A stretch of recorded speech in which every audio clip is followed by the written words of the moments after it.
Sumainyo ang Panginoon. At sumaiyo rin. Ang mabuting balita ng Panginoon ayon kay San Mateo. Papuri sa iyo, Panginoon.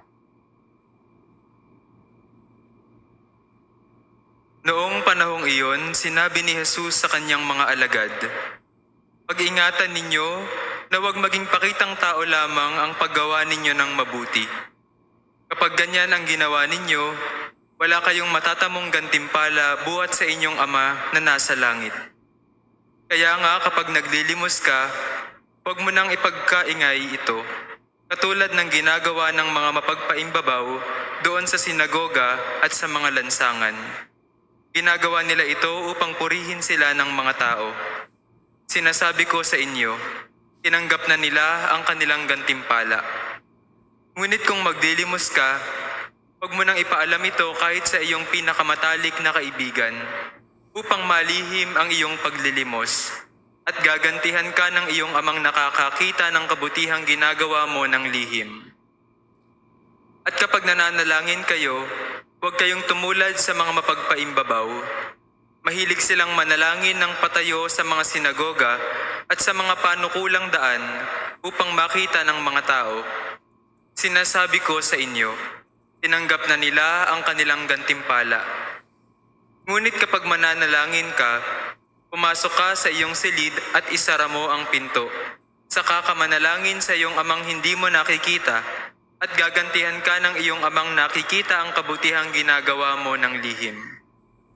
Kapag nag-aayuno kayo, huwag kayong magmukhang malungkot, tulad ng mga mapagpaimbabaw. Hindi sila nag-aayos upang malaman ng mga tao na sila'y nag-aayuno. Sinasabi ko sa inyo, tinanggap na nila ang kanilang gantimpala. Kapag ikaw ay nag-aayuno, mag-ayos ka ng buhok at maghilamos, upang huwag mapansin ng mga tao na nag-aayuno ka. Ang iyong amang hindi mo nakikita, ang siya lamang nakakaalam nito. Siya na nakakikita ng kabutihang ginagawa mo ng lihim, ang gaganti sa iyo." Ang mabuting balita ng Panginoon. Pinupuri ka namin, Panginoong Hesukristo.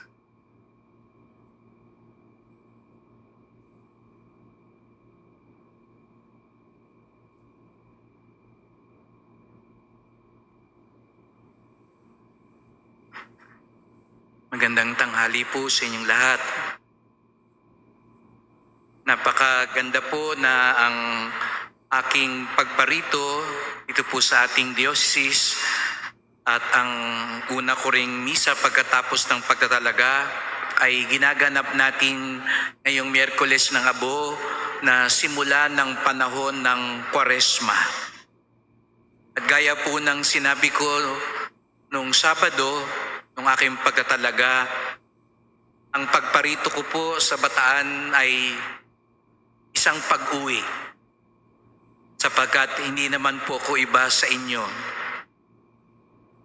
Kaya nga ho nang sabi ko, nung bata ho ako at dito ako nagsisimba, sinasamahan ko ang aking mga tiyahin, mga lolo't lola, tuwing alas 5 ng umaga ay doon ako sa may tapat ng 13 istasyon nakaupo. Dahil karamihan ng mga lola ko yung mga kumakantang choir nung panahon na yon. Hindi na ako sinasama kasi hindi pang choir ang boses ko. Kaya doon na lang ako sa gilid. Inabot ko pa ho sila ng unang taon ko sa pagkapari at kung ano yung kinakanta nila nung grade 1 ako, yung pa rin ang kinakanta nila nung naging pari ako. Sumalangit nawa ang kanilang mga kaluluwa. Ngunit hindi lang ito pag-uwi ko. Kaya sabi ko nga po ay napakaganda na ang panimula ko sa pagpapastol dito sa ating diocese ay nagsisimula ngayong panahon ng Kwaresma, sapagkat ang panahon din ng Kwaresma ay nagpapaalala sa atin na ang ating buhay Kristiyano ay isa ring pag-uwi, pagbalik sa tahanan ng Ama. Sapagkat tayo naglalakbay lang dito sa lupa. Sapagkat ang tunay nating tahanan bilang mga anak ng Diyos ay ang kanyang kaharian sa langit. Kaya nga't lalo na ngayong panahon ng Kwaresma, pinapaigting sa atin ang katotohanan ito na lahat tayo mamamatay. Kaya nga mamaya papahiran tayo ng abo upang ipaalala sa atin na tayong lahat sa ayaw natin sa gusto, darating ang panahon ay papanaw sapagkat yun lamang ang paraan para makauwi tayo, makabalik tayo sa tahanan ng Ama. Kaya itong panahon ng Kwaresma ay pagpapaalala na tayong lahat uuwi at babalik sa Diyos. At upang lalong tulungan tayo sa paglalakbay na ito, gaya nga po ng sabi ko, papahiran tayo ng abo sa ating mga noo. Kaya't nais kong kunin din yung salitang iyon, abo, upang lalong palalimin ang ating paglalakbay. Alalahanin natin kung ano ang tunay na mahalaga sa buhay. Kaya nga ngayong panahon ng Kwaresma, meron tayong bibitawan, meron tayong sakripisyo. Kaya naalala ko, tatanungin ako, anong sakripisyo mo ngayong Kwaresma? Di ka magtsotsokolate, di ka magkakape, babawasan mo yung Facebook mo. Naalala ko noon, pag Kwaresma, babawasan manood ng telenovela ang tiyahin ko at di siya muna manonood ng mga paborito niyang teleserye. Lahat tayo mayroong bibitawan. Pero hindi lang ito basta bibitawan. Kaya siguro nga mabigat ang loob natin. Kaya ibang mga bata ayaw ng Kwaresma, humahaba ang mga mukha, hindi masarap ang pagkain, wala munang karne. Pero hindi po ito tungkol lamang kung ano yung bibitawan natin at ihinto muna natin. Ginagawa natin ito sapagkat nais nating alalahanin may mas mahalaga pa sa buhay. Kaya tayo magbabawas ng pagkain dahil hindi lamang sa tinapay o sa pagkain nabubuhay ang tao.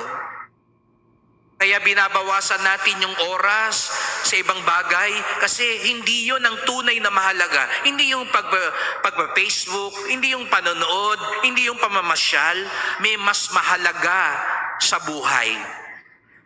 Kung ganun daw ang ating aalalahanin, mas madali sa ating magsakripisyo. Kaya ang unang paanyaya, kaya tayo pinapahira ng abo ay alalahanin na may mas mahalaga sa buhay. Kaya tayo nagsasakripisyo. Ikalawa, at tignan natin po itong mga ginagawa tuwing Kwaresma na may pagkakaugnay-ugnay. Kaya't ang pinapaigting din ay yung tumulong lalo na sa mga nangangailangan. Sapagkat matapos alalahanin ang mas mahalaga sa buhay, bahaginan ang mga nangangailangan. Kaya nga't kung binabawasan natin yung pagkain natin, naalala ko po noon yung aking spiritual director, sabi niya, huwag ka munang magsa-soft drinks ngayong Kwaresma. Tapos pagkatapos ng Kwaresma, tatanungin niya sa akin, magkano ang ginagastos mo pag bumibili ka ng soft drink? Tapos kukwentahin niya. So 4 na pong araw, hindi ka bumili, hindi ka gumastos na ito. Yung halagang yun ang ibigay mo ngayon sa mahihirap. Ibahagi mo. Kaya may pagkakaugnay. Inaalala natin ng mas mahalaga upang lalo tayong magbahagi sa mga nangangailangan. Binawasan mo yung oras mo sa social media, sa palabas, para mas may oras ka sa iyong kapwa. Para mas may oras kang makinig, dalawin ng mga may sakit. Puntahan simbahan yung mga hindi na wala nang nakakaalala. Kaya't bahaginan natin ngayong Kwaresma, dagdagan natin yung pagkakataong nagbabahagi tayo, lalo na sa mga nangangailangan. Kaya nga talimbawa sabi nga nila, kung hindi ka kumain ngayon ng bagay na ito, ibahagi mo yun. Kasi may mga taong hindi tuwing Kwaresma lang nagfa-fasting at abstinence. Buong buhay na nila dahil sa kahirapan nila, fasting na sila.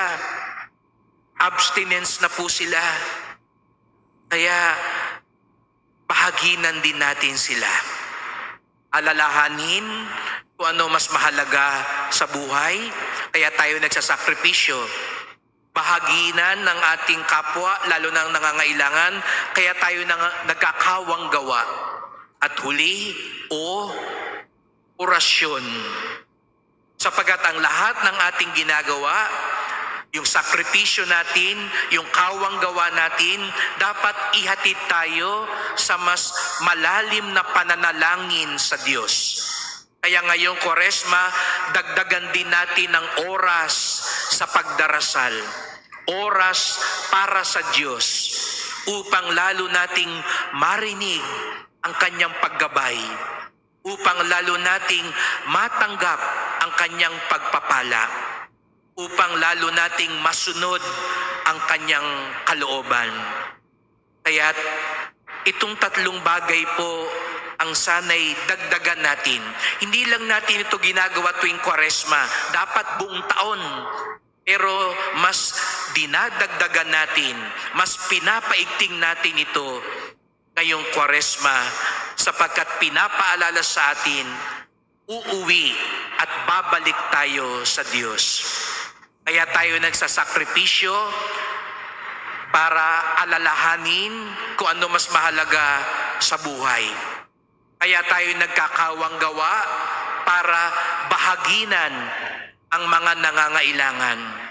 At kaya tayo nagdadagdag ng dasal para may orasyon, may oras tayo sa Diyos. Nawa, ang Kwaresma natin na sinisimulan natin ngayon ay maging tunay na panahon ng grasya, panahon ng kabanalan, sapagkat ang lahat ng ito'y ginagawa natin ng may pagmamahal.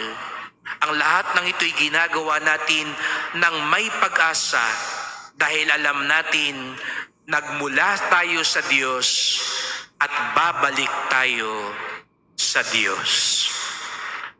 Amen.